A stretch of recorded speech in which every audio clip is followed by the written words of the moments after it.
And we start today with the celebration of some teams and individuals who have truly gone the extra mile.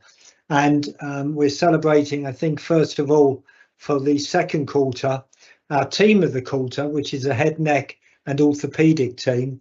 And I think we've got Sherry on the line as well, which is great. So I'll read out what the nomination was for the head, neck and orthopaedic team. The administration team within head, neck and orthopaedic, led by their DGM and admin managers, have gone above and beyond in supporting the directorate to reduce the number of patients waiting over 65 weeks. There have been multiple challenges along the way with cancellations, excess trauma, bed pressures, ever-changing locum schedules, insourcing and outsourcing, to name a few.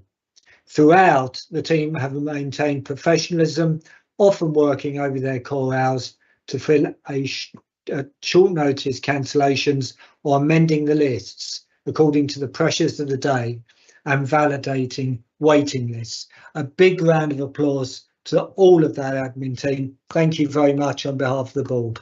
Well done. And Tyler, nice to see you with us. Next up is the employee of the quarter for the second quarter, Jessica Ribbard. I don't think Jessica's on the call at the moment, but we'll celebrate her nonetheless. So the nominator wrote, Jess demonstrates all of the Trust's core values working as a HCA. The communication and compassion for the patients in her care is fantastic.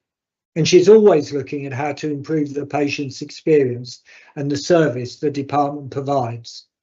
Jess regularly designs patient-centred displays around the department, normally funded by herself, as well as buying patients distraction toys and fidgets to keep the children settled after blood tests. To gift the children after blood tests, sorry. She's extremely attentive and has helped identify that a child that has diabetes when listening to the pet. Sorry, those commas make all the difference to when you're talking, don't they? She's extremely attentive and has helped identify that a child has diabetes when listening to the parents concerned around a child that have been unwell, and escalated these suspicions to the consultant. With this, Jess has helped the child avoid being treated for DKA and instead getting a speedy treatment on the children's ward. Jess has also shown great compassion towards a colleague after hearing that a colleague's anniversary of her stillborn child was the following day. After realising a colleague was anxious and upset, she wasn't able to leave work the next day in time to get a balloon and ornaments for a child's grave. Jess, frustrated with other colleagues, fundraised with other colleagues and bought a balloon, some grave ornaments and gifts to the family. She did this out of the kindness of her heart, and we really think it shows her consideration and true character. She truly goes above and beyond in both her professional role and support of her colleagues outside of her work. Jessica, that is a lovely, lovely nomination. An enormous round of applause for going the extra mile. Next up is Goran, or team of the quarter, Goran and Nicola. I know Goran's with us. I'm not sure Nicola is, but pathology, the nominator wrote, is very short-staffed, especially the microbiology department, which is on the risk register. Goran was recently upgraded to a senior BMS and has made an incredible improvement in microbiology. He's taken the main responsibility for quality and as such took it upon himself to lead on the UKAS inspection findings. Nikki is employed part-time as the overall pathology quality manager and has had to be more hands-on with the microbiology to ensure that we are enabled to get through our UKAS inspections. They've both worked late into the night, weekends and during their annual leave to get the work done to meet the short deadlines set by UKAS. They both show their commitment to the team by ensuring that the whole of pathology remains accredited. Goran, thank you very, very much for going the extra mile, and a lovely commendation for Nicola as well. And last but not least is Katie Bayliss. Give us a wave, Katie. So Katie, you're our employee of Q3. And the nominator wrote, Katie is relatively new to the paediatric respiratory team, but brings a wealth of experience to the team. Katie received concerning photographic evidence of a young child with asthma living in accommodation severely infested with mould. Despite efforts from the family to raise their concerns with the housing department, they had received no help. So Katie has conducted a home visit to assess the home environment when the team don't usually see patients outside the hospital, and escalated the serious concerns with social housing and our ICB programme manager, using her position as a respiratory specialist within the trust. Despite having a very busy workload, Katie continued to prioritise the case throughout her working day. Without Katie going the extra mile, the outcomes for the child could have been very different, and we may have been contributing to a different type of review. Katie, a fantastic example of going the extra mile. Thank you very much. And to all of our frontline teams, I know particularly January and early February were an absolute nightmare period of phenomenal demand, which we'll touch on in the board. And enormous thanks to everyone on the front line and families at home who support you all for your extra commitments to look after the citizens of Herefordshire. Big round of applause, team. Okay, so we'll go back to the start of our agenda. And first up is apologies for absence. We have apologies from Francis Martin and Sharon Hill. Any new declarations of interest? Could you please raise a digital hand for me, please? I can't see any digital hands raised, so we'll move then on to the minutes of the meeting held on the 5th of September. Were there any points of accuracy the colleagues wanted changed? Again, could you please raise a digital hand? Okay, I'll take those as accurate and duly sign them. And then we had some action points arising, which are on page 15 of our pack.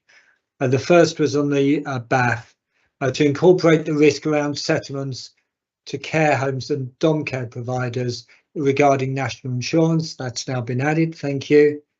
And then from a question from a member of the public regarding future acuity performance reports to include a narrative. We're going to do that going forward, I think, Andy, aren't we? Yeah, it's included in my report and it's there for the members of the public to read with SBC charts and narrative.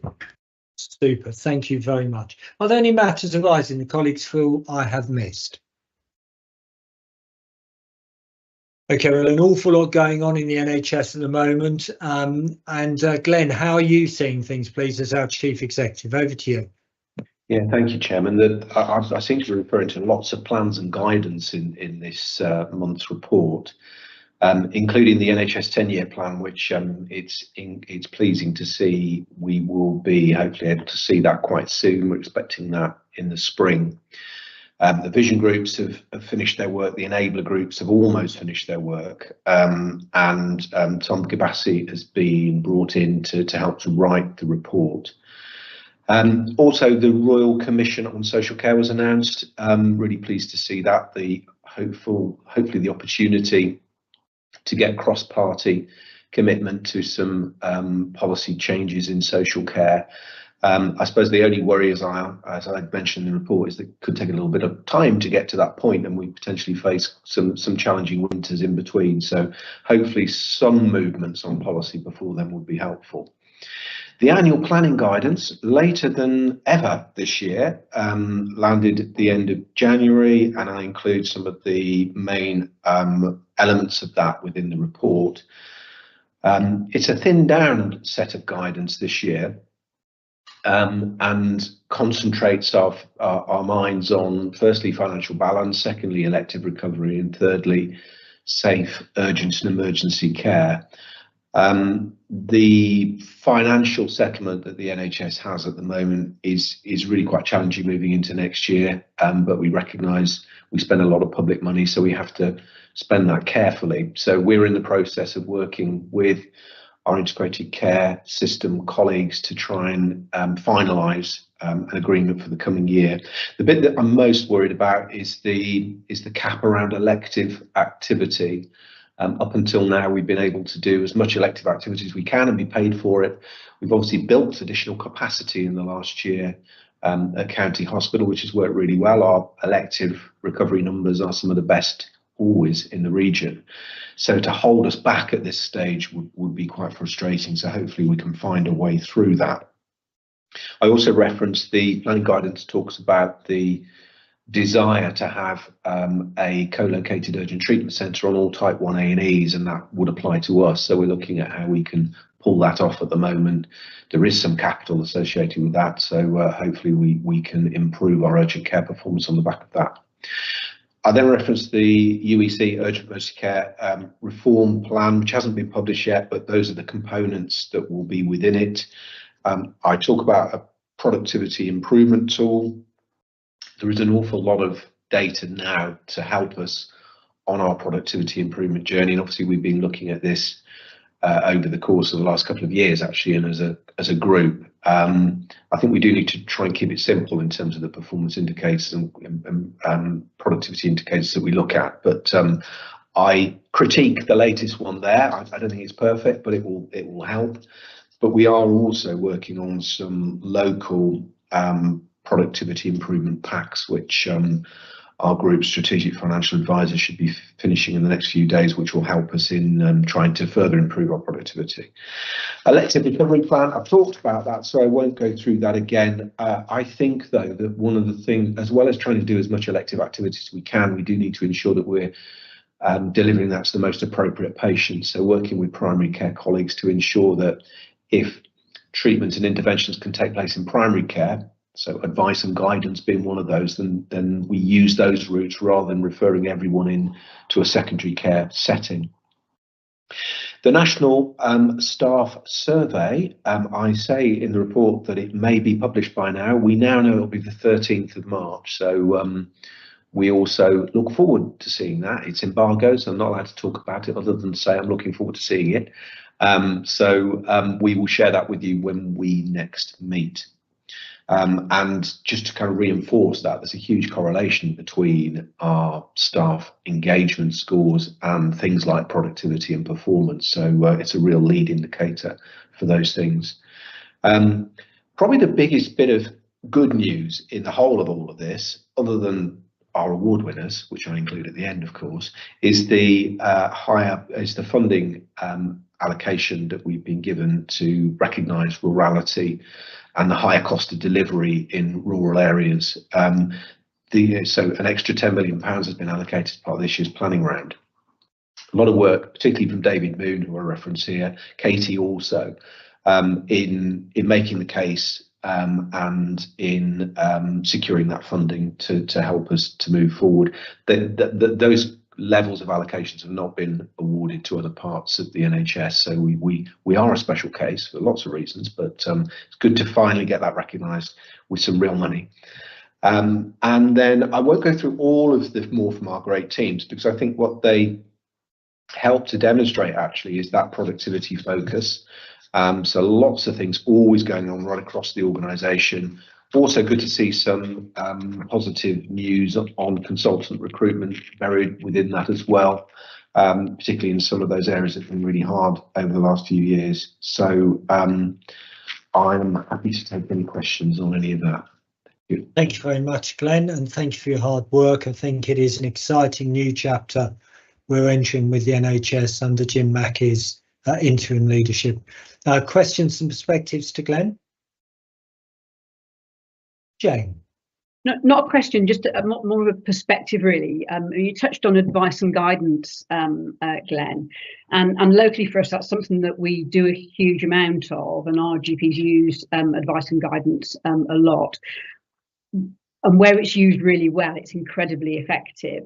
But we are working with local GPs, because what we are finding is that some of those support roles that work with GPs, some of those physicians associates and nurse practitioners, are using advice and guidance. And what we're finding is actually we're getting a volume of advice and guidance, which is using an awful lot of consultant time to respond to. And actually, we probably need to filter that out in a slightly different way. So it is positive, but an increase in advice and guidance wouldn't necessarily be a good thing for us. It's about the right advice and guidance being asked for at the right time. But we're working really closely with general practice on that. Yeah, I completely agree, Jane. And as you say, locally, there's really good communication between primary care and secondary care consultants. I do worry that by incentivising the use of advice and guidance, it could go up inappropriately. What we need to ensure is this moves work from secondary care into closer to home settings rather than the other way around. So we'll keep a close eye on that. I'm sure Chisel will be working with our local GPs to ensure that we pull that one off. Thank you, Glenn. Any other questions or perspectives to Glenn? Okay, so we'll move on then to our performance reports. And as I said, it's been a very tough period recently. But Jane, how do you see things from an overall perspective? Yeah, thanks, Russ. I mean, it's sort of that time of year, isn't it, when we start to look back, but we're looking forward more probably than looking back.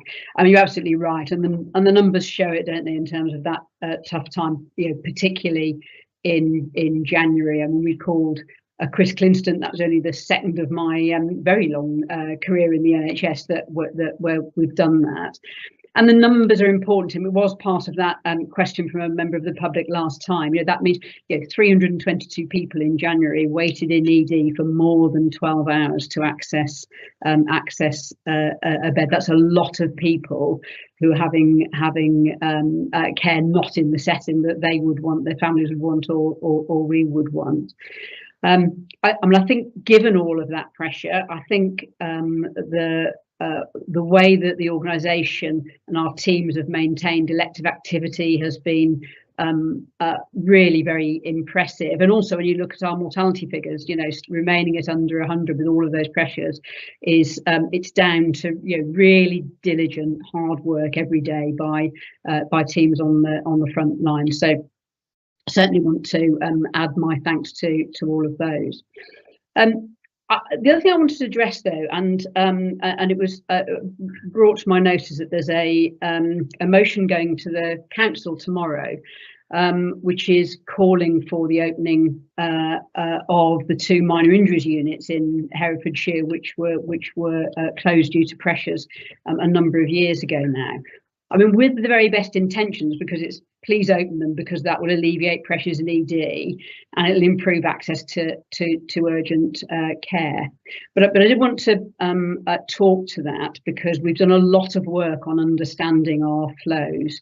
And for those patients, I mean, all those years ago when we reduced those services, actually there was no flow of minor patients. We didn't see an increase in the main ED, and that has been maintained. So actually, our access for patients who are coming for minor injuries or illnesses is very flat. Actually, the increase is all has been in majors patients, and of course this congestion in ED is about those patients waiting for a bed. In fact, for our patients who come with minor injuries and illness, I mean, well over 90% of those are managed, treated, discharged within 4 hours. So it is really important that we understand the cause of problems, then you get the right right solution. But the ICB will be responsible for doing a review of minor injuries in due course, and I think that will start this year.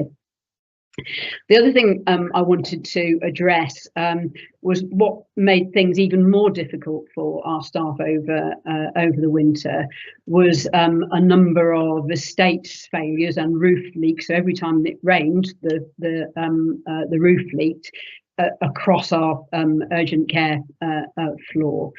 And this really is a failure of planned preventative maintenance by our PFI partners. And we, the taxpayer, pays significant sums of money to our PFI partners to make sure that the building is maintained in the state that it should be to provide good care, and that certainly has not worked. And we have had some weeks and months leaks into clinical areas, which has been incredibly disruptive for staff and patients. And we are looking at how we escalate that further, and we've got some discussion in the private board around that. But I wanted to apologise to our staff and to patients about what's happened over the last couple of months. Just moving on to some more positive things. I mean, it's really good to see our cancer performance is still benchmarking really well, but we want to make lots more improvements to that.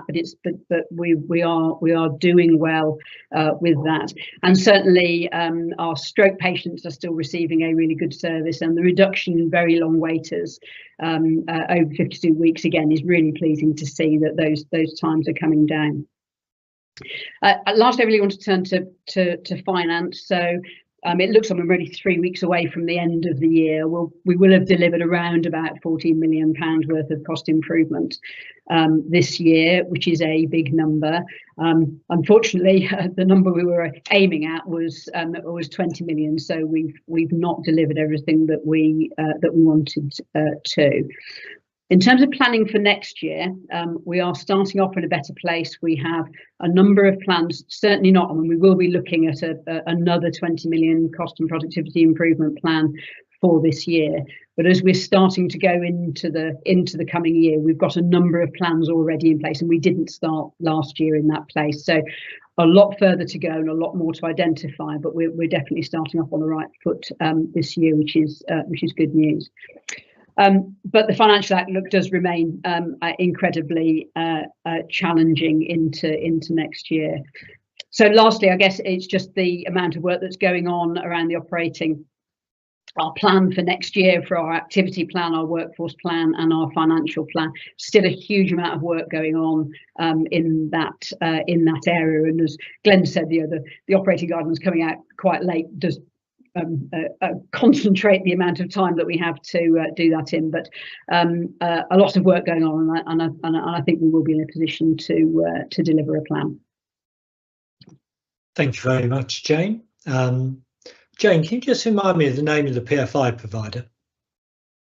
Sodexo provide the planned preventative maintenance as part of the PFI deal. Okay, so it's just, I think, important for members of the public to know that Sodexo are the ones who need to do what they're paid for. Questions and perspectives to Jane before we dive into the detail with the executive leads? Thank you, Jane. So we'll move first to quality and safety, and Lucy and Chizu. Over to you. How are you seeing things?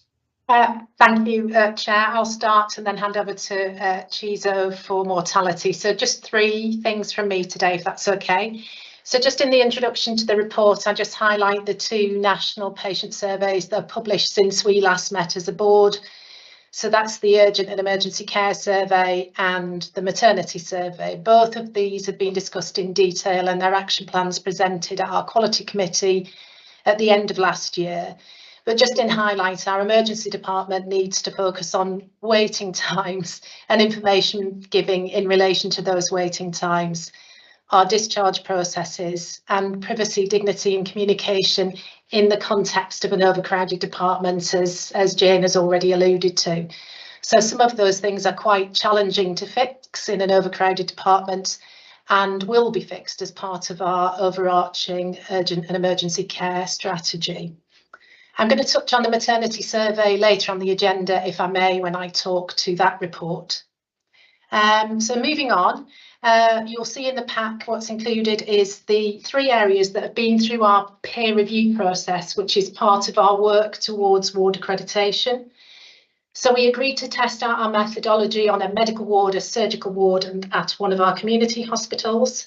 And you can see in the pack that 2 areas achieved good in terms of that peer review process, and 1 didn't quite meet the standard, but only marginally missed it on some elements of our framework. Just to remind colleagues and the public in particular, ward accreditation creates sort of a platform for continuous improvement, and the peer review element enables an opportunity to identify strengths, areas for improvement, to learn from one another and to share best practice.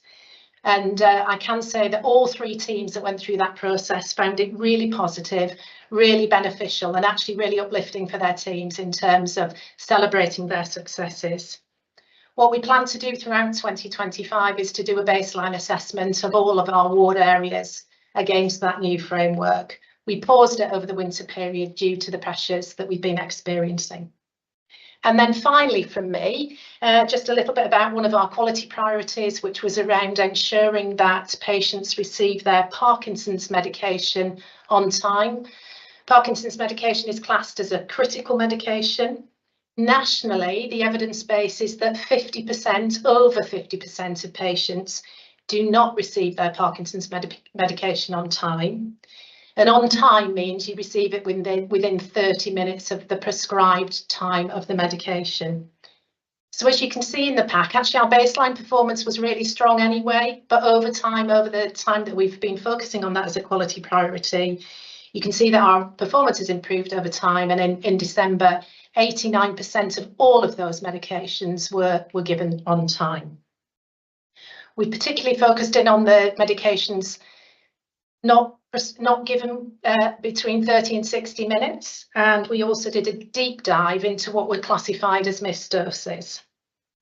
We actually observed that medications were given on time but weren't necessarily recorded electronically on the system, so we know we've got some work to do around recording on our systems.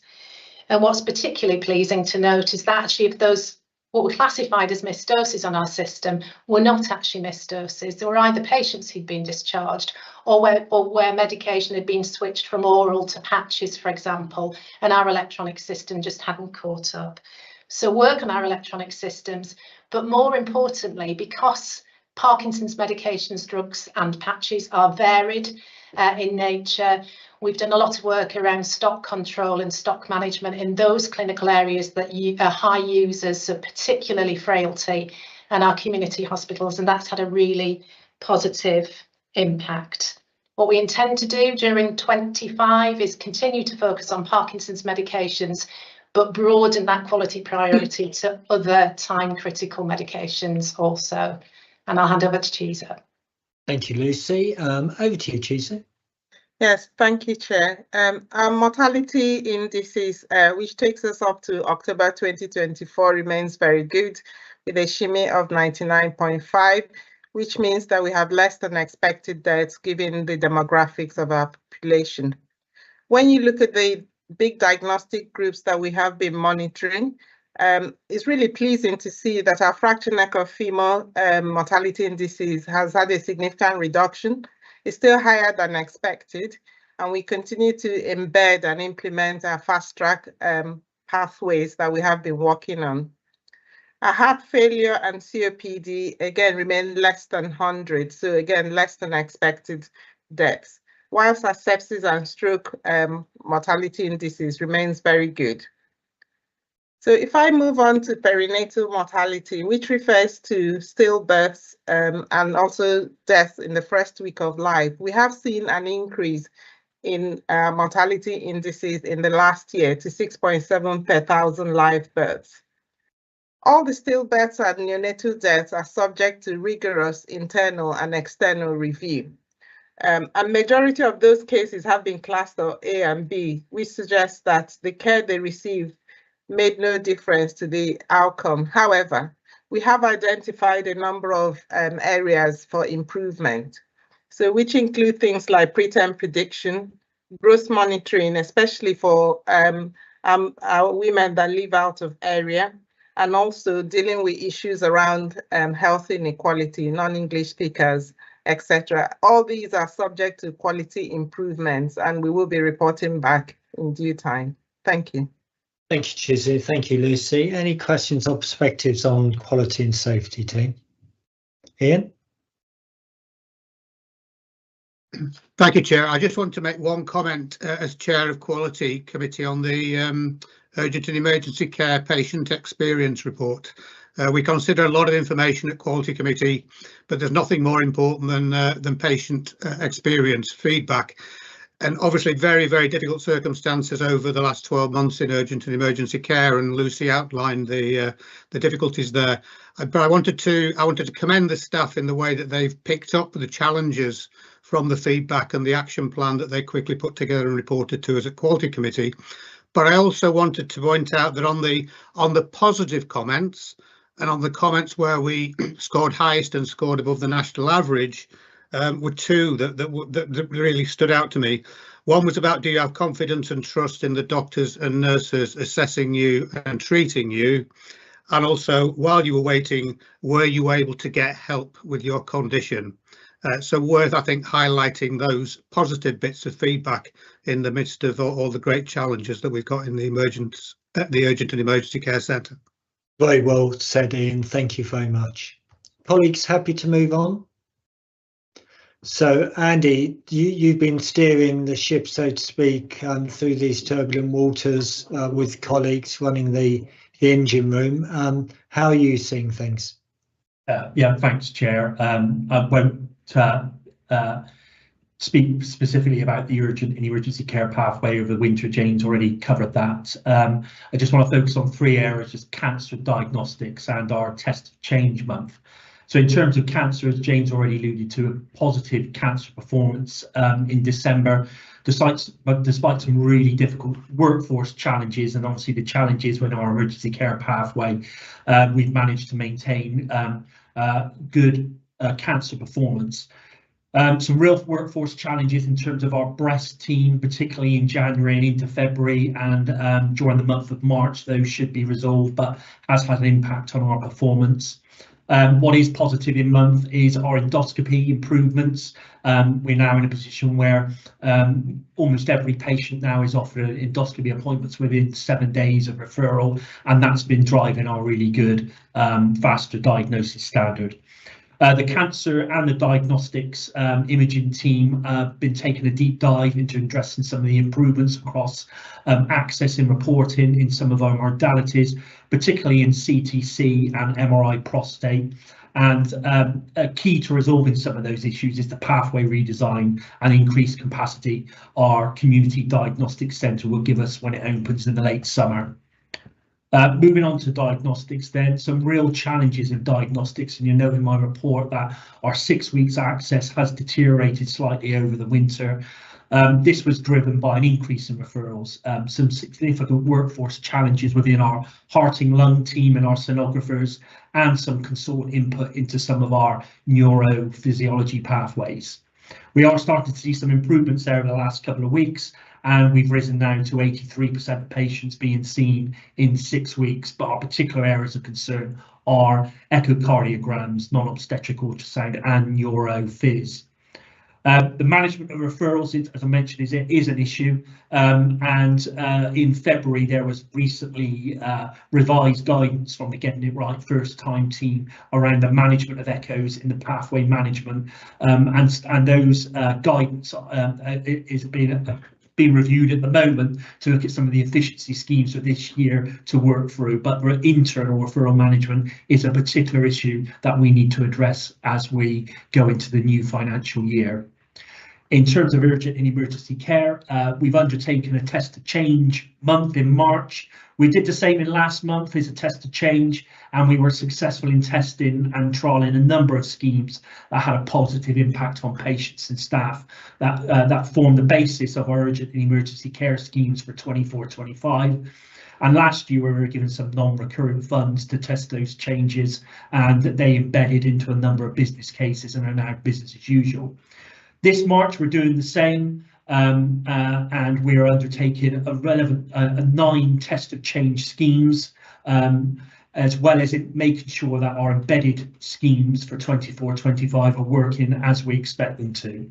The Test of Change is being adapted, and plans have all been suggested by our clinical teams and divisions and supported by our transformation team, and will form the basis of our plans for 25 and 26. Unlike last year, these schemes don't have any primary money and are all being done within the cost envelope that the divisions and specialties have, and are just looking at new ways of working. So some of those schemes that we've got embedded across the month are improving our ward-based processes and more timely usage of our discharge lounge early in the morning, increased medical presence across our medical SDEC, a rapid emergency assessment care team in our ED, and that combines our discharge planning team, our therapist team, and dedicated pharmacy support across our ED across 5 days of the week.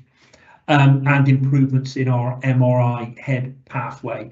So there's just a number of schemes there that we're testing and trialling over the course of the month in order to improve our patient experience and improve our 4-hour access standard. And I hope to update the board in the coming months of the outcomes of those test and change schemes. Happy to take any questions. Thanks, Andy. It definitely sounds as though we're hitting this year with more, if you like, productivity pace than we started the last financial year. So thank you for your leadership on that. Any questions or perspectives to Andy? Okay, Ellie says in the chat box, really applaud the 9 test of change schemes and look forward to hearing their outcomes, as we all do. Thank you, Andy. We'll move on then to the workforce, and just before I invite Jeffrey to speak, Jeffrey, I have to commend you for the work you do in our F&Ps in terms of the focus on helping colleagues with the sickness levels. It's great to see the level of laser-like focus you provide to that topic. But Jeffrey, what would you like to pull out of your report? Oh, thanks, Russell, for your kind words. I'll start with sickness absence. As you just said, over the last few months, over winter, we saw a significant increase in sickness absence, NHS-wide and also at the trust. However, we're starting to see a reduction in sickness absence, and we're putting in place some high impact actions, which would be a comprehensive review of our policy to ensure that we can support our staff, but also maintain a reduction in sickness absence over the coming months. So sickness absence is a key priority area for us over the coming months. In terms of healthcare support workers, we've had some challenges with recruitment and retention, especially in the medical division. We've developed a detailed action plan that we're working on with divisional leads and matrons in that area. And I am confident that over the next 3 months, we should see a reduction in terms of the turnover and also the vacancies that we have for our healthcare support workers. On EDI and general staff, health and well-being, we continue to support and promote national programs such as LGBTQ+ History Month, Ramadan, and also the ongoing NHS-wide campaign on breast screening. So we're supporting that and encouraging our staff to look after their health and well-being. Following the successful implementation of e-rostering in inpatient nursing areas over the last year, we will be rolling that out to other clinical areas over the coming financial year. That is important because it's one key area to enhance workforce productivity and also generate efficiency savings for the trust. So we are finalizing plans and we'll be rolling that out to all clinical areas. And finally, Glenn, talked about the staff survey. So the results of the staff survey will be presented at the next board meeting. Those are the key things I wanted to pull out from my report, Ross. I'm happy to take any questions. Yeah, no, great. Thank you, Jeffrey. An important time in the religious festival, not just for our Muslim colleagues, but for our Christian and Jewish colleagues as well. So we need to ensure all of our colleagues enjoy this special time for them if they're of a religious belief. Questions and perspectives to Jeffrey? Okay, Jeffrey, keep up that great laser-like focused. It's really tough for colleagues who are unwell and off sick, but it's equally really tough for colleagues who then have to pick up the burden of those colleagues who are unwell or sick. So minimising our level of sickness as an organisation is a win-win. We want our colleagues to enjoy being at work and to support one another during all of the challenges we have. So we'll move on then to the money. We're just a few weeks away from the end of the year, and it's always that difficult period, Katie, where you're trying to land a very large plane onto a very small runway, which we wish you well with, and we know it's difficult to be definitive, but how would you see things overall? Thank you, Chair. So if I just give the usual headlines from a finance perspective, and I will particularly focus on the year end and the forecast. So the report in the pack covers the period up until the end of January, month 10, with a year-to-date deficit of £11.3 million, so £8.4 million adverse to our plan, despite implementing a range of mitigations. We've heard about the operational challenges that we've particularly experienced through January, and that has had an impact on the money. So, for example, our temporary staffing spend increased slightly during the period, as you would expect. We've talked previously around the drivers of that financial position. The one new item that has started to impact in the current month is that funding around Welsh parity income. So seeking our Welsh commissioners to fund us on an equivalent basis to England. That's included in our plan through January to March. We're working with the national team in terms of seeking a resolution between NHS England and NHS Wales, but at the moment that's reflected as part of that adverse variance year to date. Andy and Jane have touched on our strong elective performance, so that has enabled us to secure some additional income to partially mitigate some of those cost-based challenges. In terms of the forecast then, as we've said before, so the forecast remains challenging. There is a material level of risk remaining to be mitigated. We formally reflected an exit deficit of £4.1 million, so that would be £1 million adrift from the planned level. That's part of an overall system position where we're working collaboratively with partners to deliver the overall system plan position for the year, which may result in some slight variances within individual organisations. Within that, there remains just under £13 million of known risk, which includes that Welsh income that I've described, and they do require mitigation by year end. As part of those system working and system solutions, the element of that is specifically a stretch target from a Wye Valley perspective is to deliver a further £1.5 million of mitigation over the remaining 2 months, albeit there's 3 weeks left, to allow us to deliver our part of that overall system outturn forecast. We're overseeing that, as colleagues know, through our Financial Recovery Board, and it is assessed as high risk for delivery, though we are gaining a growing confidence level in terms of being able to deliver a significant element of that, and will continue to drive mitigation for the full amount right the way through to year end. Just to close then in terms of capital and cash, so from a capital perspective, we've spent £14.6 million year to date. We had confirmation finally of national funding around our digital programme, but that came through in January. So as you would envisage, the delivery of that has commenced at pace to ensure we maximise the benefit of that funding in the current financial year. And we continue to closely manage the overall programme. We are expecting a step up in spend through February and March, and that's largely linked to the Community Diagnostic Centre and some of those really large equipment items like the MRI scanner and CT scanner that will land and be delivered before the end of the year. From a cash perspective, balances do continue to reduce, but we would expect that given where our overall income and expenditure performance is. But pleasingly, it's the 13th month in a row where we've been able to maintain our prompt payment performance, which is really important, particularly for some of our small suppliers and their own cash flow requirements. Happy to take any questions. Thank you, Katie, and for members of the public to be assured, as taxpayers, we do also have a board financial recovery subcommittee which meets every month outside the board cycle, so the finances get an awful lot of scrutiny. Any questions or perspectives to Katie? Okay, Katie, fingers crossed for this year, but let's really push for next year, and I know you're doing that.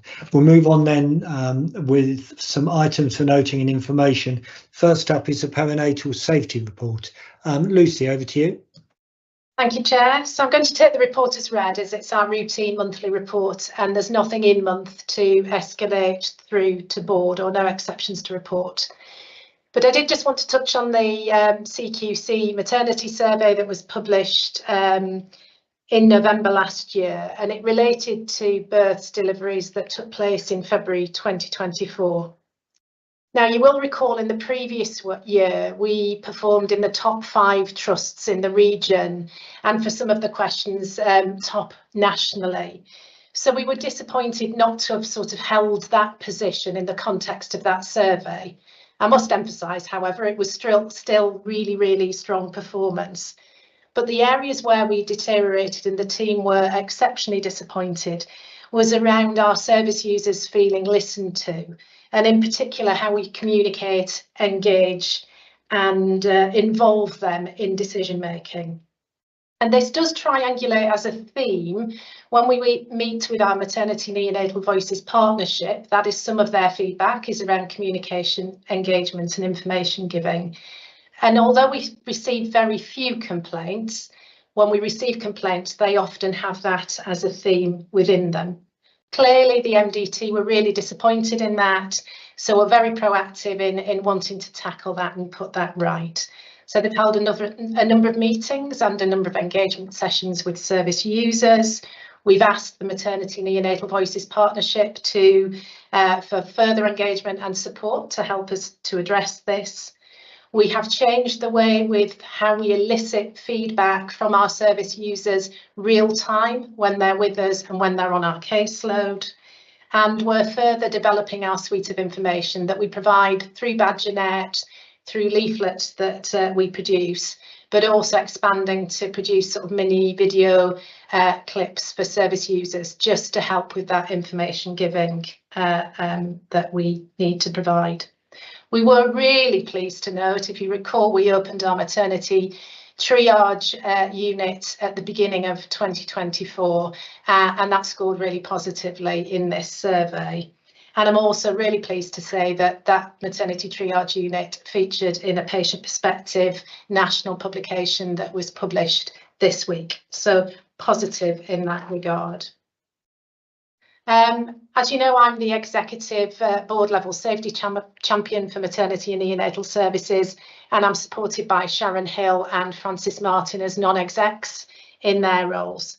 Francis and I undertook an unannounced safety walkabout within the service in January. We turned up at 6 o'clock in the morning. We're able to visit triage, the neonatal unit, delivery suite and the maternity ward. We were well received, and given the timing of our visit, we were able to observe maternity handover, what we call the scuddle, which is actually the safety huddle amongst neonates and maternity. And then we were able to observe the full MDT handover. What we were able to observe was a clear focus on patients at the heart of everything that we do, patient safety being at the centre of everything we do. We observed really good team working and interactions, teams talking about the priorities for the day. And we also observed the team taking an opportunity to educate one another, and the education that we observed during our visit was around major obstetric hemorrhage, which is one of our quality improvements initiatives currently. And then finally from me, since we last met, we have been able to submit our declaration to NHS resolution for our compliance with the 10 safety standards for maternity and neonatal services. Our submission is a self-assessment, but is supported by a peer review by our local maternity neonatal system, who endorsed our assessment and supported our submission to NHS resolution. And I just have to say well done to the teams, because declaring compliance in all 10 standards is down to their hard work and commitment. Happy to take any questions, Chair. No, thank you, Lucy. That's very comprehensive. Any questions or perspectives to Lucy? If I can just ask executives as we run through the next items to move as quickly as we can, just because of time. The one thing I do want to think about, Lucy, I'm really pleased we've got the NED Safety Champions for maternity. As members of the board have heard me say, I think the other big area of priority for us as a trust is to allow life to leave the world with dignity. And I do want to have a reflect over the next few weeks and maybe bouncing off Glenn about how we can get NEDs involved in our end of life care more. just to give us all a level of assurance around that. So I just want to have a think about that, just so you're aware. That's across the foundation group, not just specifically on Wye Valley. Okay, so we're still with you, I think, Lucy, on the patient experience report. Lucy? We are. I can just do quick key highlights. So this report came in much more detail and a fuller report to our quality committee last week. So 3 things from me mainly. We continue to do text messaging as part of our family friends feedback. You can see that our response rate has dropped off. It was at about 20%, which was really good. It's dropped down to about 13%. That said, when we do receive responses, they are overwhelmingly positive, which is really good for us. The team are working on some real-time feedback through the use of QR codes and other methodology, which we will launch in April. So we're really hopeful that'll just help with our suite of feedback around what patients and their carers are saying about their experiences with us. You can see we've made real progress on response to patient complaints since 2023, but my personal view is we're still receiving far too many formal complaints and it's still taking us too long to respond. So we've got to get better at that and manage concerns in the moment to prevent them becoming a formal complaint. We're launching a new approach to how we support people whose first language isn't English. So we're launching a new interpreting service, building on the experiences of the parts of the foundation group, and a pilot in 3 areas here. We actually piloted in maternity services, and the pilot of our new approach was really positive from both a clinician perspective and from a service user perspective. And it's also a key part of our cost productivity improvement plan for this year. And that's it from me, other than any questions. Thank you, Lucy. Ian, as chair of the Quality Assurance Committee, anything you wanted to add to Lucy's summary of the report? No, I think Lucy has covered it. I think from my perspective, the issue around complaint responses is actually one of our biggest areas of challenge, because actually not being able to respond to complaints in a timely way simply compounds people's sense of disappointment at the way they've been dealt with. So I think that's a recurring area of focus for us. No, point well made. Thank you. And any questions or perspectives to Lucy? Okay, Lucy, thank you very much for your hard work. The Board Assurance Framework and High Risk Report. Gwenny, what would you like to pull out? Just to mention that it's an interim report this month, with a more detailed report coming next month after I've presented a new format to the Audit Committee, and after that then we'll be looking at revising the contents of the Board Assurance Framework to align with the strategy for the coming year. Okay, thank you very much, Gwenny. Any questions to Gwenny? Use of the trust, sorry, Glenn? Yeah, I was just going to pick up on the Board Assurance Framework format. Russell, you probably recall earlier on in the week, I think the new format at George Eliot was reviewed by the CQC, and they seem to quite like it. So I think probably just worth checking in with them, Gwenny. No, great point, Glenn. I mean, we did get very, very positive feedback on that. And Jane? Yeah, I would just say thanks to Gwenny actually for her work on looking and relooking and helping us all actually to relook at the way that we're using BAP. So there's some significant changes that we need to make, and so it'll be good for those to come to Audit Committee, and then they can be reviewed there. Yeah, we need to make sure we've got a sort of one way of doing things across the foundation group, which is great. Okay, the use of the trust seal. Jane, have you been using the trust seal a lot whilst since the last board? Sorry, Russell, I think this one's me actually. Oh, sorry, Gwenny, I've got it down as Jane, but over to you. Yeah, Jane's the debt lead. Yeah, it's really just for the board to endorse the use of the trust seal on the document described in the report. Yeah, apologies. I always think Jane keeps the most powerful things close to her own right hand, Gwenny. Are colleagues happy to approve that use of the trust seal? If you're not, please raise the digital hand. Duly approved. Thank you very much. So I think we're then on to the committee summary reports and minutes.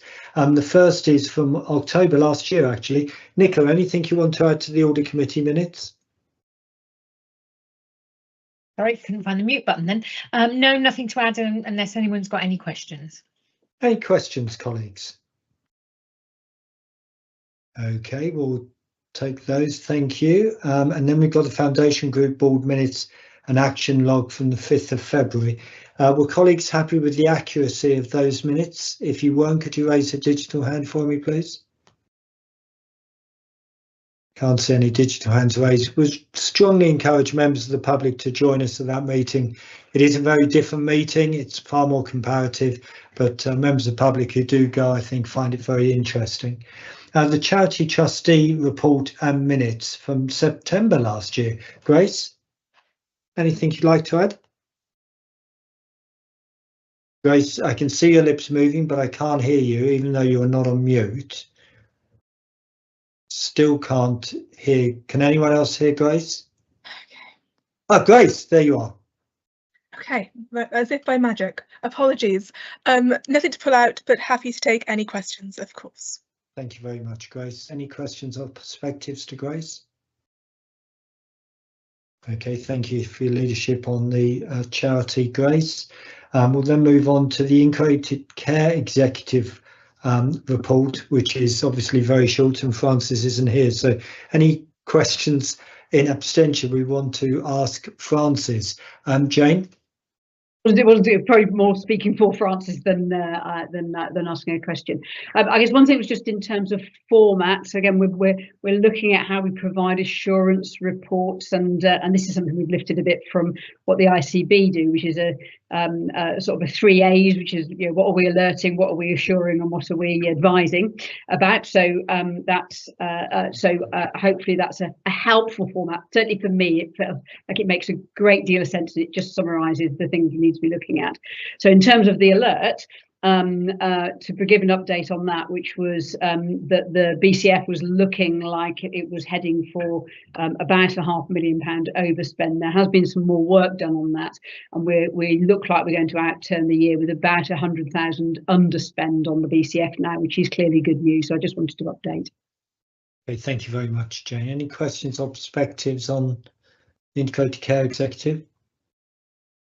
I guess I would make the general point, and Francis is aware of this. I think 25, calendar 25-26 needs to be the year of real transformational impact on integrated care. We have historically been at the forefront of a lot of integration work, and I want us to get back into that pathfinder leader sort of position, and working with our primary care colleagues as well as colleagues with HOOPL and in the local council. I think it's going to be very, very important. It's a year where we need to have a real impact. Okay, we'll move on then, team, to the Quality Committee report and minutes from October, November and December. Ian, what would you care to pull out? Or do you want to take as read?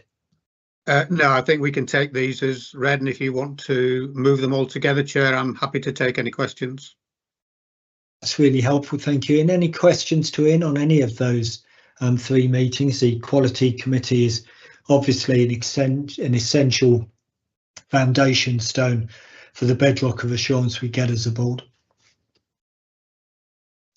Okay, thank you, Ian. Thank you for everyone involved in that subcommittee. So we'll move on then, I think, to any other business.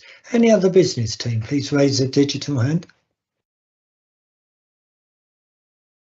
And Gwynnie, have we had any questions from members of the public? No, we haven't, no. Oh, normally I look forward to questions from Chris. So Chris, if you're watching us on the ether, please don't hesitate to ask us questions. We love your questions. Okay, ladies and gentlemen, thank you very much. The next board is in the first week of April. That will be chaired by Francis Martin, and I look forward to seeing you in May. In the meantime, take care, and thanks again to all the frontline teams and the executive team for the leadership you provide in what is a series and ongoing set of challenges for NHS. Thank you very much, team. For board colleagues, can I suggest we have a 10-minute break, get back together again at 2:10. See you in 10 minutes. Bye-bye.